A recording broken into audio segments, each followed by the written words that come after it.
Good afternoon, everyone. Welcome to the afternoon session of the June 17th City Council meeting. Would you please call the roll? Fish, Saltzman, Novick. Here. Fritz. Here. Hales. Here. Welcome, everyone. We have a relatively small agenda this afternoon, starting with item 642. 6:40? Sorry, certain? 640. Okay. 640, improve land use and other city regulations through the Regulatory Improvement Code Amendment Package 7, technical amendments. Okay, so this is our seventh tour through what we call RICAP, and Joe Zender and others are here to present. Come on up. This is the first reading of this package to amend our zoning code, amending multiple zoning code chapters. The staff is going to present the Planning and Sustainability Commission's recommendations. We'll hear from the community.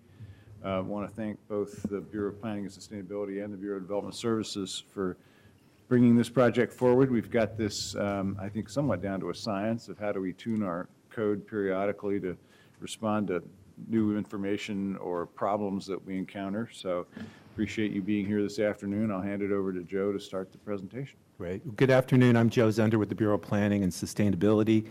We're pleased to be here today to bring this regulatory improvement package. It's the seventh year that we've done this. It's an annual package focused on process and code improvements, driven by the experience of the Bureau of Development Services at the permit intake desk, driven by comments we also get from the development community and the public. This year, it's a lot of technical issues. A few of the major issues provide some more clarity to the code, removes costly reviews and procedures that are either out of scale with the level of work proposed or have become sort of outdated, no longer necessary. And we look forward to your consideration of these today and a future decision on the package of amendments. Douglas. Thank you. Mayor Hills, council members, Douglas Hardy with Bureau of Development Services representing Director Paul Scarlett.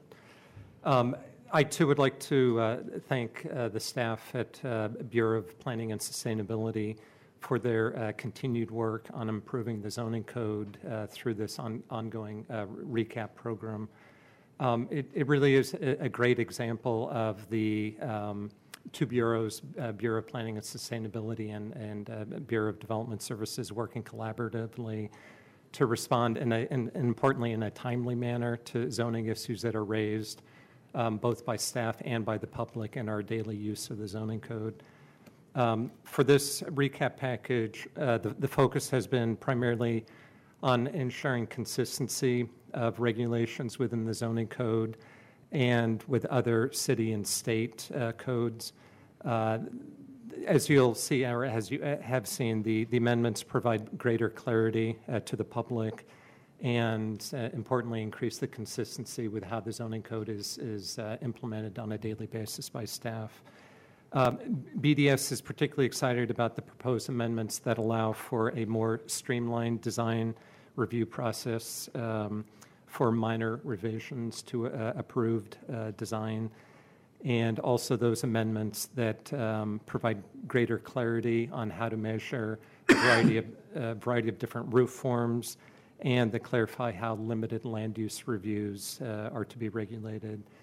And as Joe said, we look forward to continuing to work together on Recap 8 and other planning efforts. Thank you. Thank you. Questions? Okay. Thank you both. Thank you. Come on up. You'll walk us through every page of this package, I'm sure. A 330-page document of excitement. That's right. So good afternoon. I'm Morgan Tracy with the Bureau of Planning and Sustainability Recap 7 Project Manager. And with me is Kristen Cooper, Senior Planner with Development Services Bureau. This is a public hearing of the Planning and Sustainability Commission's recommendation for Recap 7. Today we'll be asking Council to approve the Commission's recommendation.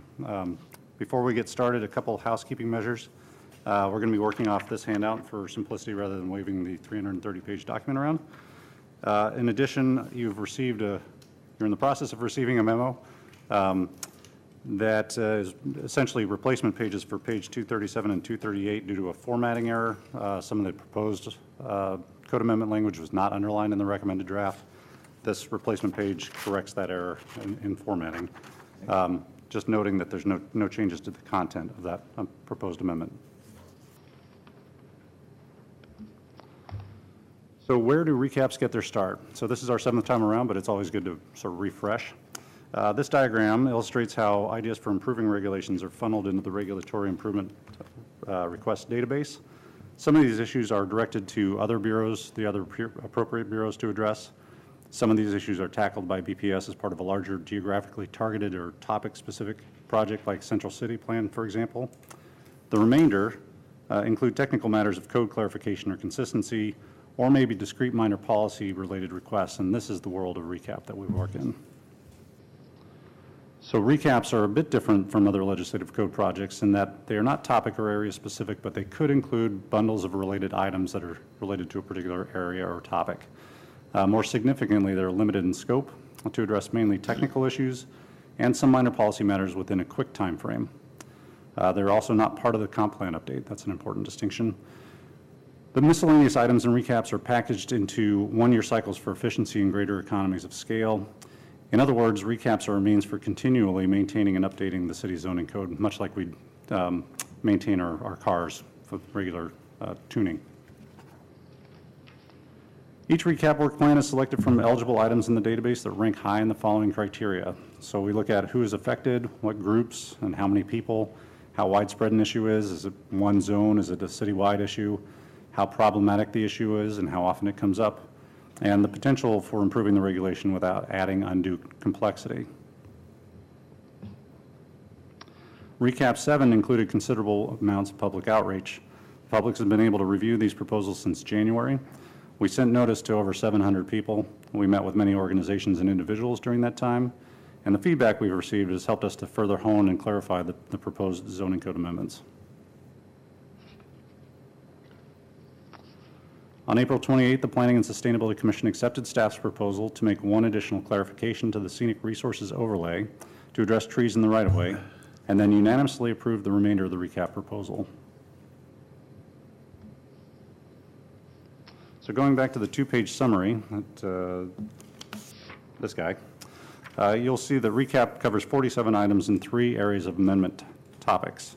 There's 4 minor policy items, 38 clarification items, and 5 items where no changes are being proposed. And so I'd like to start with the minor policy items.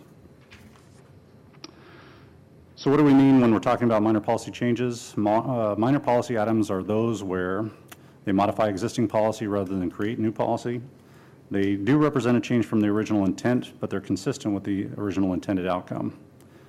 These minor policy changes can be initiated to react to state or federal legislation, address evolving needs, or respond to innovations in development practices. So Kristen will begin by explaining the issue behind each of these next minor policy changes, and then I'll describe what the proposal is.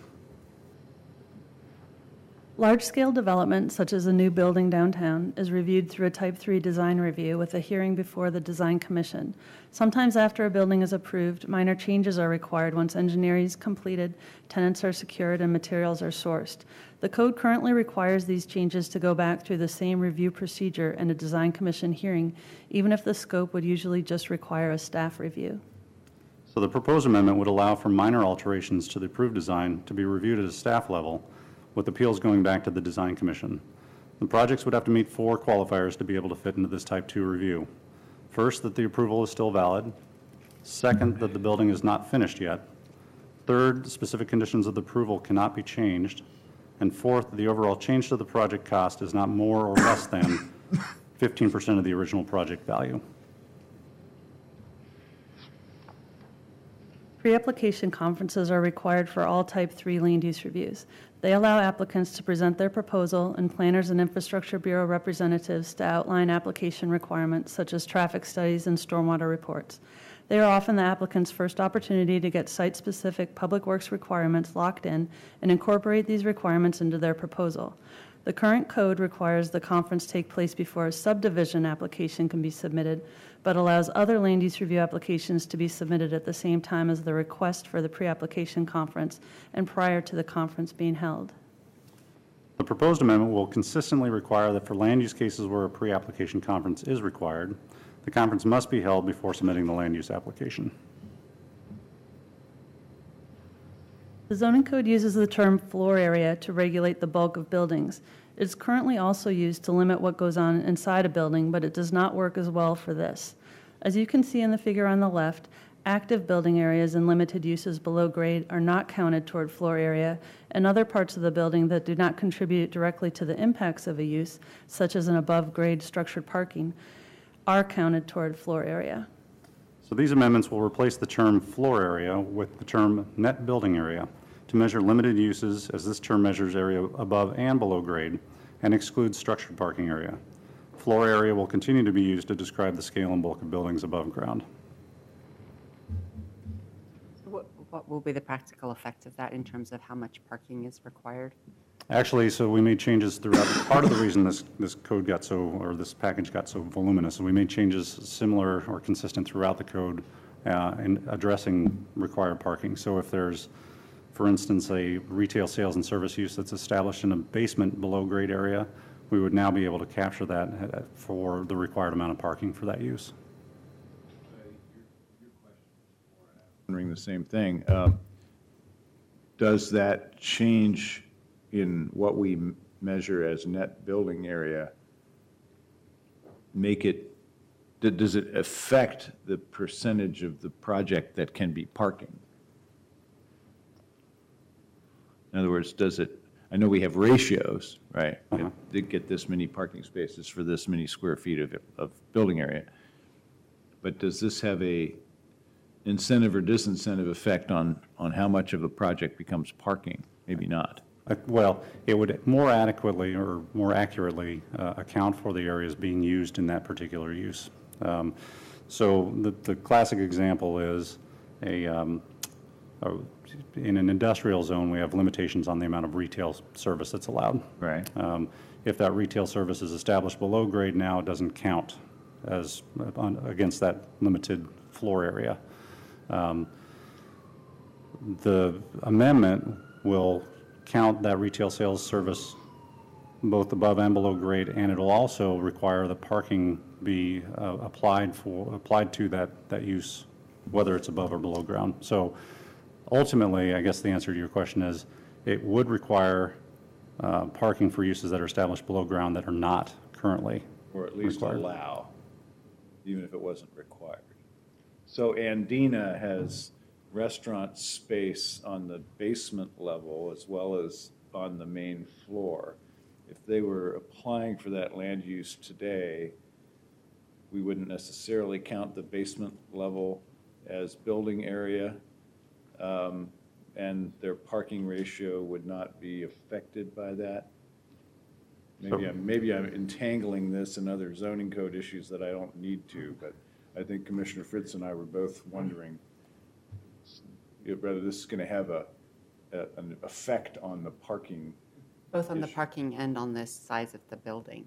If you're no longer counting parking, does that mean that more Oh, I see what you're of the saying. building, you get higher by right because of the FAR? So when we're talking about FAR, the mass and the bulk of the buildings above grade, that won't have, there is no change between the current requirements and this proposal, because we're still talking about floor area ratios, and that still counts structured parking area. In terms of requirements for parking, so retail sales and service use requires one space per 500 square feet of currently floor area. Mm-hmm. If that retail sales use was in a basement, it wouldn't require parking at all. So we're sort of ignoring the impacts of that use and the demand for the parking in that regard. But in terms of what gets built, we're still looking at floor area, not what happens below grade. So we're looking at a mass and scale of the building, including the mass and scale of structured parking. It doesn't change the development standards. Yeah, doesn't change the development standard. So the ratio would still rule, right? Right, We're still having a floor area ratio standard. correct. As well, and now we're having a net building area standard. It's just fine tuning them so that floor area is used when it's meant to limit bulk and net building area is used when it's meant to look at how much building is used for a certain use. Thank you, that's a good Okay, explanation. that's helpful, thank you.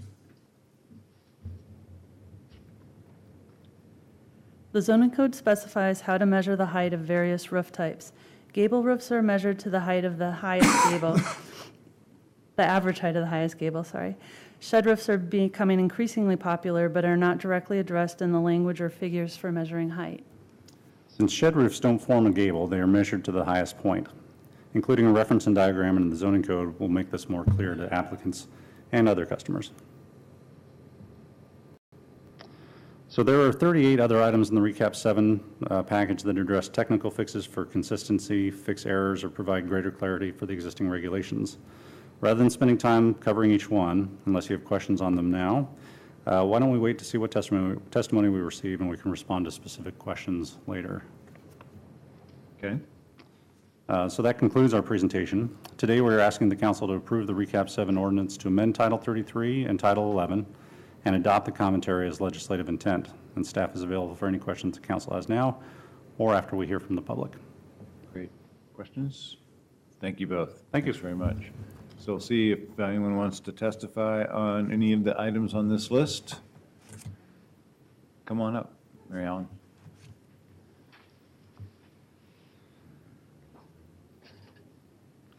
I'm going to channel Brandon Spencer Hartle, who said he'd been here more times in the last 3 months than the previous 10 years. And I also thought that I should ask for like a witness protection program. But I'm here today because I think this is a really good package. I wanted to start off with a quote from Paul Hawken, who I just recently discovered. He's the guy that formed, I don't know, Smith and Hawken, and he did a commencement address. And if you ever get a chance in your spare time, he did the commencement address at the University of Portland that's online. And somebody said, listen to it, and it's really pertinent to what all the kinds of things that are going on now. The quote that I liked the best that he had was, "Good management is the art of making problems so interesting and their solutions so constructive that everyone wants to get to work and deal with them." I think the city, through various projects and work responsibilities, entrusts skilled and experienced staff to provide us with a functional and livable city. Some may disagree. I've been here when the testimony that will tell us all that we aren't doing the right thing and they have the perfect solution. And I think sometimes they do and sometimes they don't have those. I've been here myself with opinions that have been contrary to some popular beliefs. But I think it's important to remember that we all are capable of and responsible to provide comment, and that you have the responsibility to decide and listen to those things. I'm here today because Morgan Tracy and his colleagues have done a really good job on this, and I don't think it'll be hard to agree with me on this one. As you know, I've spent a lot of time in the last 15 months going to neighborhood meetings, coalition meetings on demolition and infill. And while going to those meetings, sometimes Morgan was on the agenda. It had nothing to do with demolitions, and I was oftentimes jealous because he got such a warm reception and I was getting arrows shot at me. And so I always wanted to go first so I didn't have to have the pain of him having just a nice little presentation that nobody had any heartburn over. But this package was presented in such a way and explained in such a way that neighborhoods were easily able to understand it. And given the amount of development permitting that goes on, it might be boring that there was 330 pages and 43 items that were corrected, but that all went to help us be able to understand things better and for the staff to do their job better so that neighborhoods didn't get upset. In all those meetings, I never heard anybody object to any of the things in Recap 7. I think some people don't trust the city is going to do the right thing or find the right answer, but I, again, quoting Ernest Hemingway, the only way to know if you can trust somebody is to trust them. So I trust that they get these things right, and I think they really did on this package. The two items that I think one of them Morgan pointed out was that land use applications cannot be submitted before a required pre-application conference is held. That's really important because that way you stop or at least, uh-oh. I went Go over. ahead, Okay, continue. so I have friends at the table, I'll help my invisible friends. So that the process can be refined and the neighbors involved in that. And I think that's really a great idea. And the other one is setting an expiration of 1 year for neighborhood contact meetings. This prevents applications from being submitted, having a long after they've met with a neighborhood. And it happened in our neighborhood. We had a development come in, for us, a large development, 31 apartments. We've never had a building that big except the big box stores. And they did a neighborhood contact meeting. Well, that was 2009. They didn't start building until last year, 2014. Different owners, completely different board. Nobody understood. Everybody got all excited. And the box had been checked on neighborhood contact meeting. And so this is really good because it keeps things current within those people that might have the questions. And I think this will help any future occurrences. There are other clarifications that I think that I've heard, and the one I've heard from a couple DRAC members is that the policies are more clear so that they don't come in and and the one was about solar panels. There's something in there, and I don't even know the details of it, but somehow you could install solar panels one way or another way, and it was just very complicated, and they straightened that out. So I know that your staff's reviewed this package because you wouldn't come in here and vote on something of 330 pages and 43, and I know Commissioner Fritz has a special interest in planning in these packages. So I just want to reiterate that this is a great package, and I think that you should vote to support it today.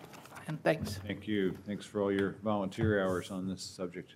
Yeah, well, I'm off to the demolition subcommittee follow-up. So I'm going from a happy place to the target place. Making progress there, too. I just want to thank you, Mary Helen, for your work on the Development Review Advisory Committee and also for taking the time to come and testify today. It's generally kind of worrying to me if we have a land use ordinance like this and hardly anybody is here. So it was good that you spontaneously said that you had seen staff going around the coalitions. And so, in fact, the reason that nobody's here is that everybody's fine with it, not that nobody knows about it. And to just elaborate on that a little bit, I was a little bit concerned, so I sent all the obvious folks that might tell me something they didn't like about it, and of their concerns, and heard next to nothing back. So, and I would have brought that to you if I did, but there wasn't any real earth-shattering news. So, thank you very much. Thank you. Thanks very much. Anyone else want to speak on this item? You make this look easy. So this will come back for second reading next week, right? Appreciate, again, the good work that's been done by both bureaus in putting this together. You know, I think one way to look at this, which I think the bureau staff also shares, is that these kinds of tunings allow both the applicants and the staff to concentrate on stuff that actually makes a difference, and as opposed to trying to get through regulatory tangles that may or may not actually affect the outcome very much. So, for example, this change in the design review process hopefully will mean that our design staff and the design commission, who are under a huge amount of time pressure, can really focus on issues that really matter in the design of those buildings. So that's why it is important that we keep doing this. I just wanted to say while you're all here, just appreciate the good work. And if I might add, it is a pleasure to partner between the Bureau of Development Services and the Bureau of Planning and Sustainability on this particular project.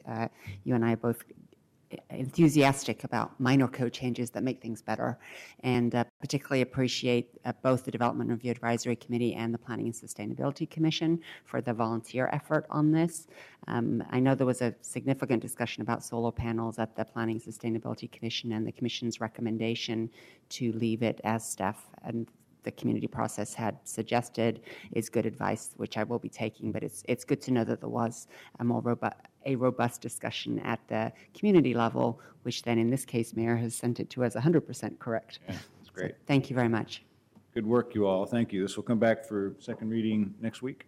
Thank you. Okay, let's move on to, it's almost 2:30. Let's move on to item 642, if staff is here. Yes, we are. Okay, so read 642, please. Carla. 641? 642. Oh, 642. Oh, sorry, that's the wrong one. vacate a portion of, Yeah, you guys think I'm sorry, we were skipping that one because it's not quite 2:30 yet. But we might have everyone here. So I think we're going to take it. We'll get 642 out of the way, and then we'll come back to you promptly at 2:30. 642 is the street vacation. 642, vacate a portion of an unnamed street north of North Schmier Road, subject to certain conditions and reservations. Good afternoon. Commissioner Novick, do you have anything to introduce this with? No, except that I assume that Schmier Road is a vestige of the city's Yiddish origins. And Exactly. Good morning, Mr. Mayor and Commissioners. I'm Carl Aruda. I'm a right-of-way agent with the Bureau of Transportation. And so yes, this ordinance is a street vacation initiated by Hayden Meadows joint venture, which owns all the adjacent property around this unnamed street north of North Schmier Road. This road was originally dedicated in 1941, although I could not find any reason why it was dedicated in 1941. It's in between I-5 on the east and North Denver on the west. So in 2013, Hayden Meadows requested the street vacation for this portion. It's an unused right-of-way that cuts through Hayden Meadows property. It's a large industrially zoned property, and so vacating it for them would provide them with basically more flexibility for future redevelopment. I don't think they have any specific plans right now, just that in a few years they may attempt to redevelop it. So comments, as usual, were solicited from city bureaus, other government agencies, public utilities, and neighborhood associations, and there were no substantive objections received.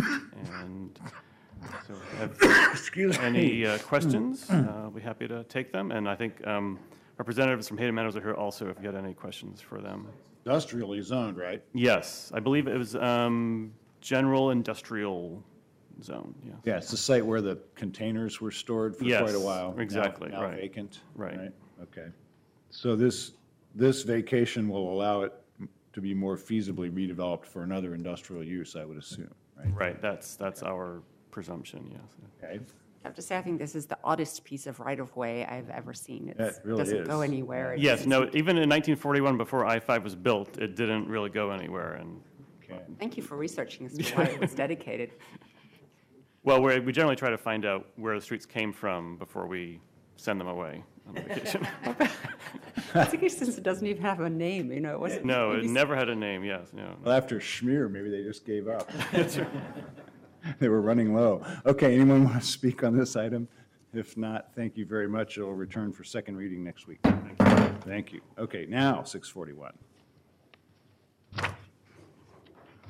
641, amend the Central City Plan District to increase the height limit of Block U of Cooch Street addition and support construction of a headquarters building for the Multnomah County Health Department. Good afternoon. Welcome Chair Kafoury and team to explain this item to us. Very nice to have you here. Thank you. Good afternoon. I'm Nicholas Starn with the Bureau of Planning and Sustainability. We're here for a public hearing today to consider the Planning and Sustainability Commission's recommendation on the Multnomah County Health Department Headquarters project. In a few minutes, I'll explain the details of the project. Basically, it's an increase in height, building height allowances on a block in the Old Town Chinatown neighborhood to enable the county to build a new headquarters facility for the health department. But before I do that, I have the honor of introducing Chair Kafoury, and with her is Doug Olbetz to provide a little more background on the project. Great, thank you. Welcome. Thank you. Good afternoon, Mayor, Commissioners. My name is Deborah Kafoury, I'm Multnomah County Chair, and I'm happy to be here today to talk with you about our health department headquarters. I was still serving in the Oregon legislature when the Multnomah County Health Department started researching leaving its current headquarters in a 1923 former department store. It was unsafe, aged, inefficient, and undersized then, and it is unsafe, aged, inefficient, and undersized today. And especially as we face increasing demands for health services in Multnomah County. The Health Department is our largest department at Multnomah County, and they are the local public health authority, which means they are the front line to protect our quality of life, from inspecting every restaurant and food cart and public swimming pool to investigating disease outbreaks, from immunizing children so they can stay in school to overseeing the ambulance companies to ensure they arrive on time. The Health Department touches the lives of everyone who lives or visits Multnomah County. Multnomah County's Health Department is also the largest safety net provider in the state, with 33 primary care, school-based dental and specialty clinics. In the last year alone, under the Affordable Care Act, Multnomah County provided nearly 15,000 people with health care at one of our clinics. So it's a unique public agency. It needs to be accessible, and this site right next to Bud Clark Commons is in the central city and is accessible to the MAX and bus lines. And the Health Department will be a great neighbor. Up to 350 health professionals will be in this headquarters, including the Tri-County Health Officer, doctors, nurses, epidemiologists, and administrators. They will need coffee, lunch, to exercise, and to shop. They will add to Old Town Chinatown's economic and vitality. Excuse me. I think I have what you have. This project will also leverage public investments made in the River District urban renewal area by increasing densities in an emerging area of the central city that includes Union Station, the new PNCA facility, and the future redevelopment site currently occupied by the Central Post Office. So on behalf of the 1,370 employees who work in every corner of our county protecting our health, thank you for considering this amendment. Thank you. Mayor, Commissioners, I'm Doug Oblitz with Shields, Oblitz, Johnson, and consultant to Multnomah County on this project.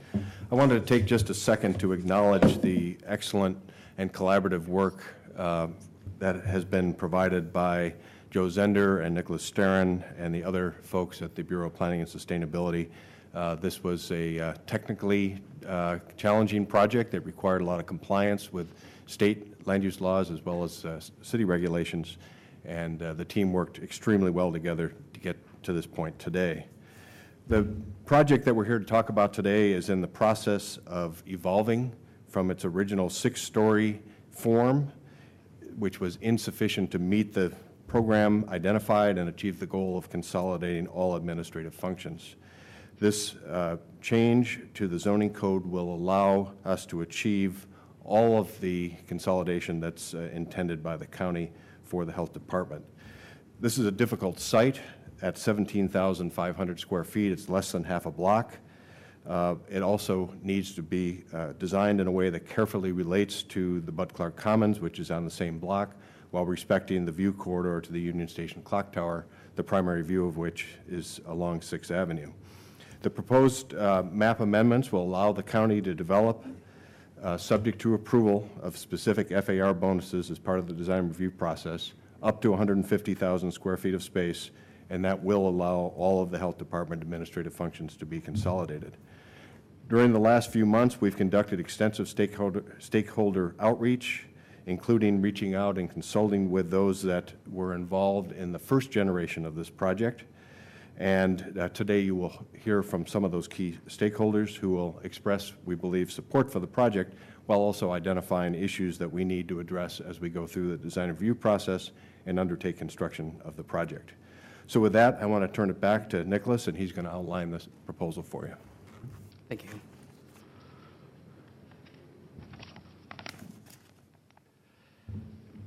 So the subject site is Block U of Cooch's Addition in Old Town Chinatown. It's bounded by Northwest Hoyt and Irving and 6th and Broadway. As Doug mentioned, it's a 17,500 square foot site currently owned by the Portland Housing Bureau. The development site is outlined in red on the the eastern side of the block, and immediately to the west is the Bud Clark Commons building. The site is currently zoned Central Commercial CX, allowing a wide variety of land uses, and it's currently has a 6-to-1 floor area ratio entitlement and is eligible for up to 3-to-1 in additional FARs, potentially to be earned through bonuses or transfers.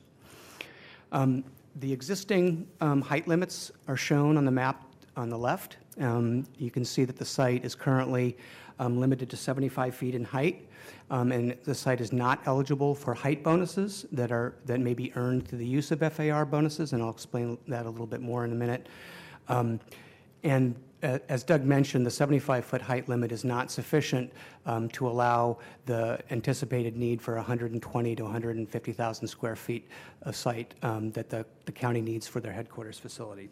So BPS worked with the county and came up with a proposal to increase the height limits on the site. And this is going to be accomplished through two mechanisms. One is increasing the base height allowance on the site from 75 feet to 105 feet. So that's basically a by right allowance for building height. And then secondly, make the site eligible for height bonuses that may be earned when the project uses FAR bonuses or transfers. And that's shown on the map on the right there by extending the area eligible for bonuses that currently terminates just to the south in the hatched area. Then what would the maximum height with bonuses be? It would be 150 feet. So, and I'll explain how that works in a second. So this is just another view that puts the proposed height increase in the context of the recently adopted West Quadrant plan. So it shows the heights in the area. You can see to the west there, the heights are 250 feet.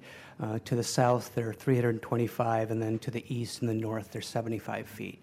And so this diagram shows that although we are proposing to increase the height on this site, that from an urban form perspective, the sort of the step down to the river notion is being maintained with this proposal.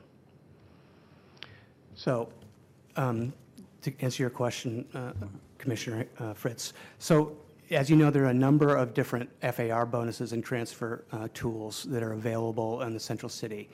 As you know, through the Central City 2035 process, we are in the process of revamping that entire system. But that work hasn't been done yet. So I'm showing on the left side of the slide the available palette of transfers and bonuses that are currently accessible on this particular site.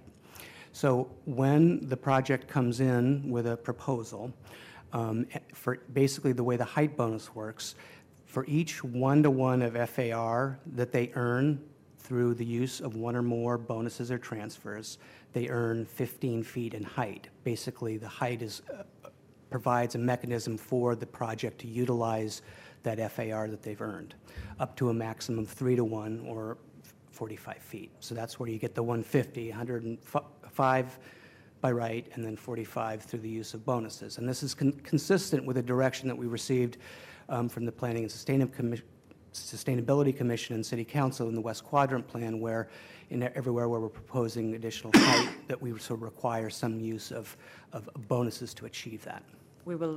My recollection of what we discussed in the West Quadrant Plan was to severely limit the palette of what could be That's allowed. correct, and that's our intention, and we're currently doing that work and looking at the bonus system. And the direction from the council is that we very much focus on achieving our affordable housing goals and preservation goals, but that work hasn't been completed yet. So we're. So is it anticipated that this project will come in under these rules or under the new rules? I believe the intention is, I would defer to the county, but I believe they're on a fairly quick schedule, and so I think it would probably be before we would adopt the new zoning code for the Central City. All right, so we're That's dealing correct. with the rules we have rather than ones we wish we had. So is the county currently required to do public art in your public construction projects? Yes. But we, and I've had conversations with Commissioner Saltzman about the possibility of using our dollars in the Affordable Housing Fund arena. You would probably not be surprised, but that is a huge area of concern for Multnomah County and myself personally. So hopefully, if that's the direction that the council is headed with restricting these, you will find that agreeable as well. Because we could put conditions of approval on this to say, for example, that required public art wouldn't qualify for a FAR bonus, right? City Attorney? This is a change to the code. We can still have conditions of approval to change to the code. The way the code is written right now, the county's current requirement for public art would not count towards the FAR bonus, so I think you have a 2% for art, so it would have to be above and beyond that. Okay.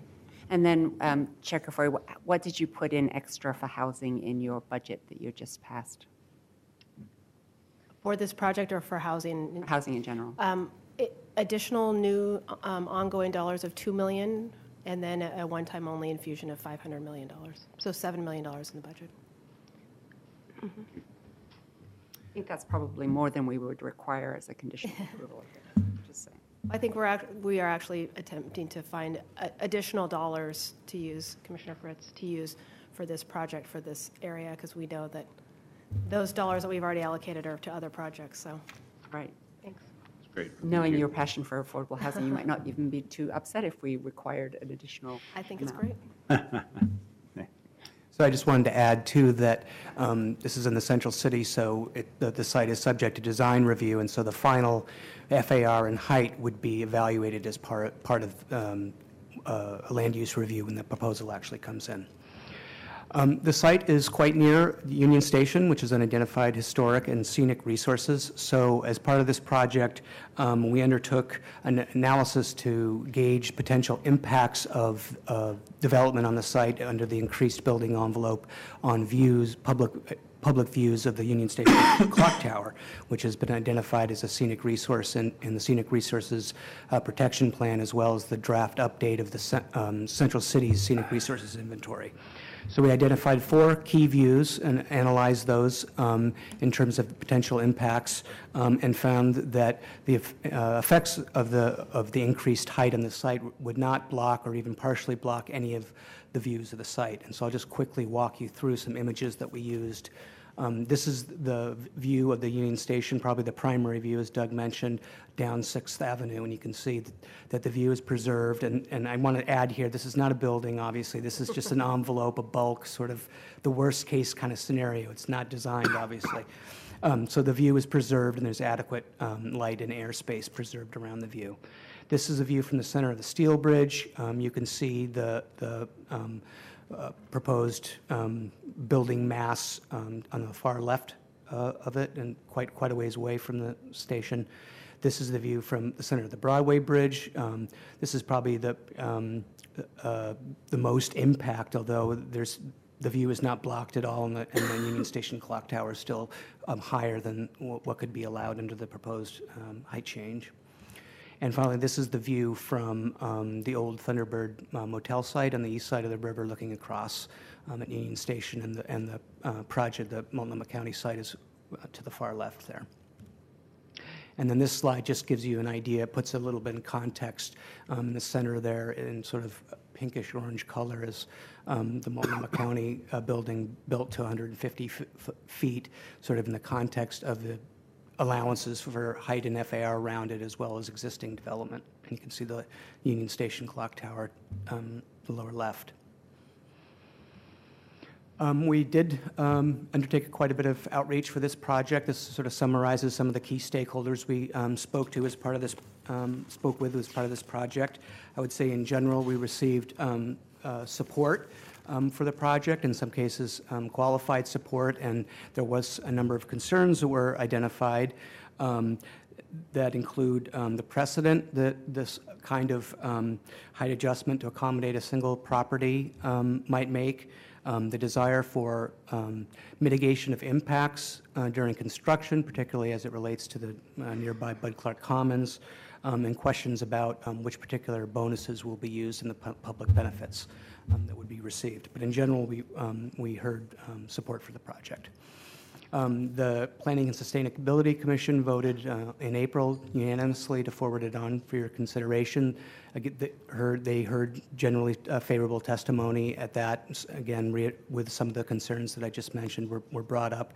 The county folks can talk a little bit more about this if you'd like, but the county and the Old Town Chinatown Community Association and the stakeholders in the Bud Clark's Commons building are currently in the process of working out a good neighbor agreement that would address many of these concerns.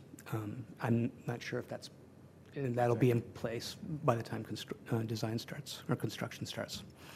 So in conclusion, we're asking today for you to pass the ordinance that adopts the report and amends the zoning code on map 510-3 to adjust the height limits on Block U. Okay. Answer any questions. Thank you very much. Questions? I just wanted to check before you could, is there any more certainty that you can put into your pledge about the affordable housing fee in lieu? I don't know what more certainty, Commissioner Fritz. We have the money. We figured out where the money is going to come from. We just need to, I don't know what the process is by which the transfer occurs. Do we have a number? Go ahead. Yeah, let me do the math for you on this. So this is actually pretty interesting. The code provides for an applicant to use an FAR bonus for affordable housing or payment into this affordable housing fund. You pay $21.70 per square foot. And if you did the math for this particular block, it would work out to, in round numbers, $380,000 for one FAR or one additional floor, I think is the easiest way to look at that. So the county could decide to apply for one floor or up to a maximum of two. To me, the greater challenge is what happens to the money afterwards, because this FAR bonus has never been used before. And so I think part of the challenge is if the money's paid in, to make sure it's put to work. And that's something that we can address as we go through the design review process and start working with the Portland Housing Bureau that would be the keeper of the funds, if you will. But to make sure it's put on the street is perhaps the greater challenge than anything else, because no one's done this before. But that's the intent, is to essentially buy the 2 floors worth of FAR. One or two, I think, is, and we have to go through this cost-benefit analysis of the other FARs and the other issues associated with them. Art, for instance, is one that the county's already investing in art, and we'd go through a review of whether it makes sense to buy more art or to use this tool. It might be nice to have a daycare center. That's another item, so. Thank you very much. I really appreciate your partnership on this. Thank you. Thank you. Thanks very much. Actually, Mayor, I have one more question for Chair Kafori. Chair, you're replacing the courthouse. You're replacing the health department building. Aren't you at all afraid that by the end of your term, you won't have any old dysfunctional buildings left? Thank you, Commissioner Novak, for that question. Actually, we have plenty, so there'll be a lot for the next chair to do as well. Speaking, while we're a little off topic, old dysfunctional buildings, the old health department headquarters, your thoughts at this point about disposition of that? We'd really like someone to buy it for a lot of money. Yeah, right. But barring that. That's actually part of the larger process here, is to determine the disposition approach for that great old building. It does have its challenges, but on the other hand, the market for downtown real estate is very strong right now, so this is a very good time to be looking at options. Yeah, good. Thank you. Thanks very much. Thank you. Okay, others would like to testify on this item? Yes, we have 3 people signed up. Please come on up. Are Shedrick J. Wilkins, Gus Baum, and George Davendorf. Come on up.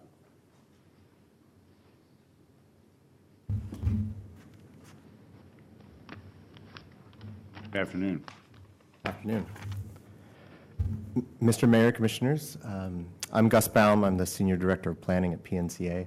I recognized you and thank you for your support of our project, just kitty corner of this one at 511 Northwest Broadway. I'm very used to challenging old buildings at this point, so if anyone wants to invest more in art or more in challenging old buildings, I can be available afterwards to answer questions.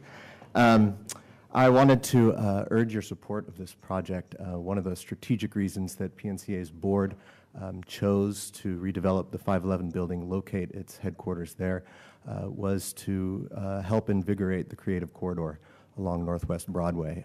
Part of that is not just our investment into the neighborhood, the city's investment into the neighborhood, but to bring a more diverse working population, more students, more businesses, more activity.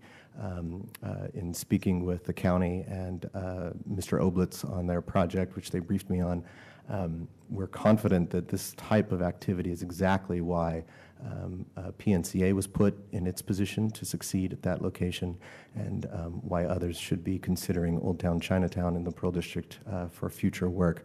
We're working on a second project at 321 Northwest Gleason with Brian Wanamaker at to build 3 floors of that building for studios and Sculpture 3D, and we are welcome more business activity and workers into the neighborhood. Thank you. Thank you. Good afternoon. I'm Mr. Cedric Wilkins, and I was a resident of the Bud Clark Commons for 3 months to 6 months. It's excellent. It was opened in June 2011, right when I was homeless, and now I'm on the HUD-VAST program. I have locked horns with the Chinatown Neighborhood Association leader who thinks that this would attract homeless people. I don't agree. You should process homeless people there. I'm going to renew my membership and challenge the guy. He wants to cut you off. He wants to find any reason. This also guy who runs the Chinatown Neighborhood Association doesn't mind people coming downtown, getting drunk on Friday, Saturday night, and throwing up on the sidewalk or starting a brawl. In other words, he's willing to accept that, but not the fact that this facility would conjugate homeless people, right? The Bud Clark Commons has an excellent array of solar panels on top, passive solar. I can't see anything else like it in the city. You can see it right from the Steel Bridge. And most solars, passive solar's on a roof, you can't see it. When I took a shower there, the water was heated from the sun. And I would hope this new building has a lot of photovoltaic cells on it also.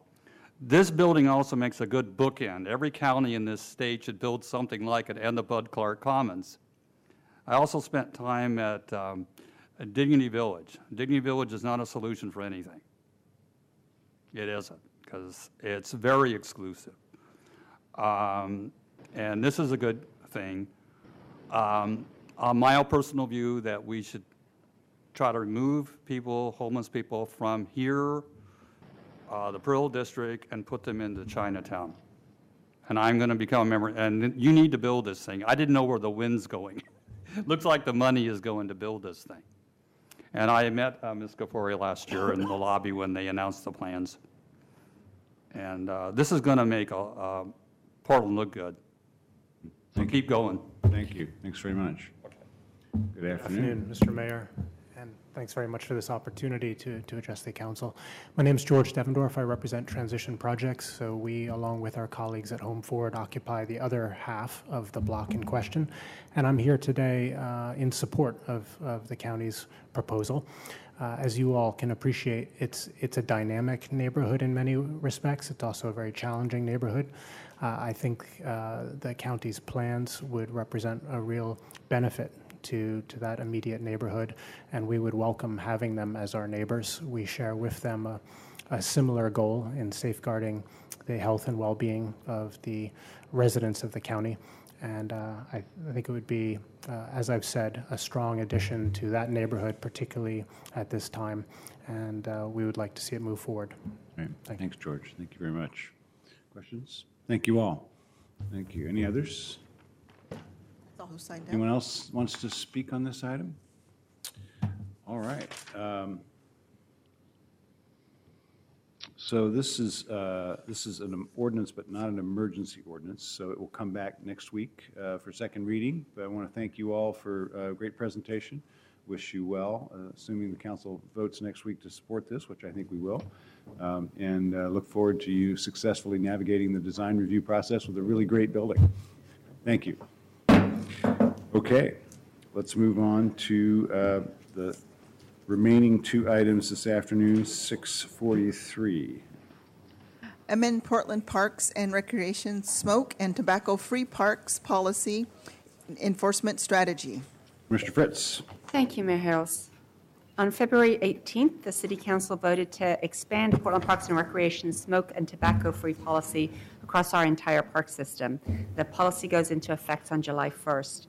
The intent of the policy is to promote public health and protect our parks and natural areas and promote healthy behaviors in our parks.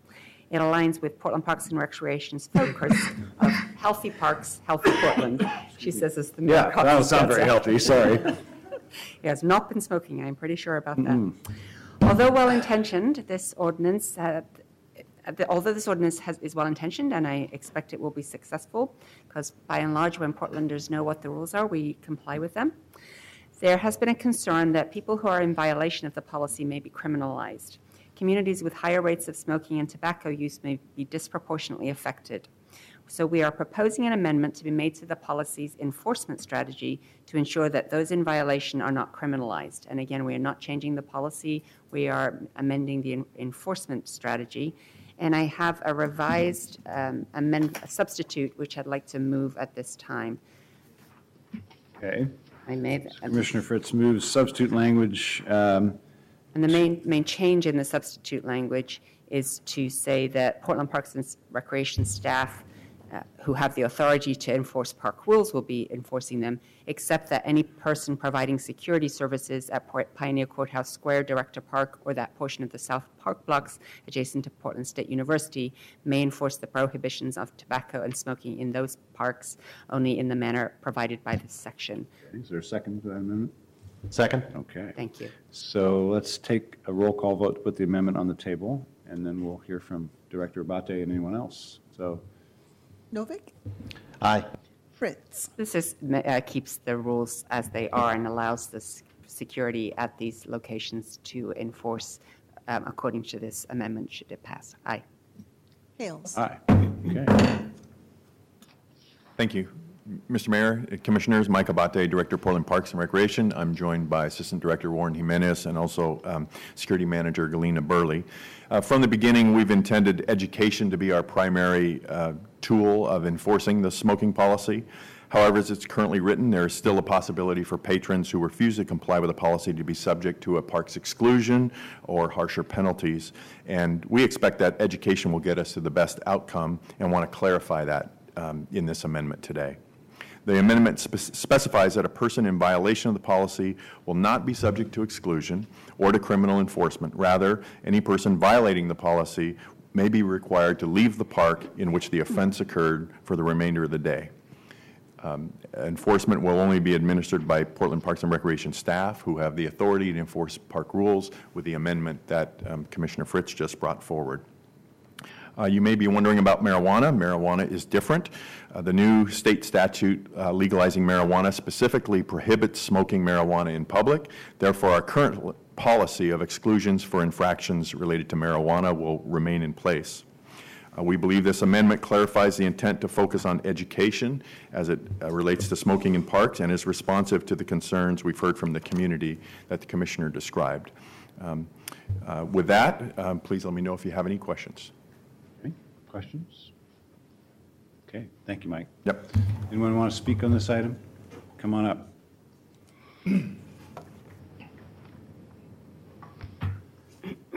Good afternoon. It's almost 3 o'clock. My name is Stephen Entwistle. I'm a member of Individuals for Justice and a founder of the Healing Man Sanctuary, also a whistleblower for the less fortunate. This ordinance is wrong. Okay, this takes away rights from folks. Okay, you don't just go take rights away from folks and then explain later why you did it. Okay, I don't know how to put this. We did not like this law. This law is I don't care how you try to force it in, and to say that marijuana is a more dangerous product to begin with, you're looking at arguably a non-carcinogenic smoke versus a very carcinogenic smoke, and to give leeway to people that are smoking the carcinogenic smoke is kind of intellectually dishonest on a medical platform. Also, this will disproportionately affect poor, homeless folks, people of color, regardless of how you're trying to make it sound good. Because I'll tell you what, you got everything in place with this. The law is already in place. Okay, you've already taken away the rights from folks. They don't even realize this until July 1st, and then they will realize it. There's going to be a lot of people that are going to be against this. They're going to be protesting against this, and I will be one of the protesters that will help protest against this because this is wrong. When it comes to poor folks, you always talk about how you want to go slow, move slow on this, move slow on that, move slow on this when it comes to helping the poor. Okay, but boy, when it comes to slamming the poor under the bus, man, let's throw those fastballs under there and let's not even let the public even have a hearing, you know. I mean, that's ridiculous to me. And to take away the rights from folks at the same time is wrong. Regardless of smoke, regardless of marijuana, regardless of all that, this is just a wrong deal, okay? We will not support this. We will never support this. This is something that should never, you should wait a couple of years and see what is really needed on this. If you really want to be intellectually honest about this, you need to slow down. This is too much, okay? There's going to be people that are already just going to slam heads against park rangers. And by the way, are they allowed to smoke also, as well as the golf courses? They're allowed to, you know, to have their way because of the money, because they have influence, because they agree to gentrification. Thank you. Thank you. Okay, anyone else? So this comes back on second reading next week. Thank you. And then item 644. 644, approve the designation of 5 trees as City of Portland heritage trees and remove the heritage tree designation from 6 trees. Second reading, roll call. Novick? Just wanted to note that when you look at the map of heritage trees citywide, there aren't very many of them east of 82nd. So just encourage anybody watching who knows of a great tree east of 82nd to remember it's a nominating process, and let's get some of those designated. Aye. Fritz? Well, thank you. Thank you for your support of the previous motion and also this one, colleagues. The Heritage Tree Program is still going. We are focusing most of our resources on the tree code implementation, and I appreciate your support on that too. Parks and Recreation has a lot on our plate right now, and I very much appreciate Director Abate and our team, particularly Galina Burney and Warren Jimenez, who are here for the previous item. Everybody's working really hard and doing good work. Aye. Hales? Aye. And we're recessed till tomorrow at 2. Yeah, as it happens,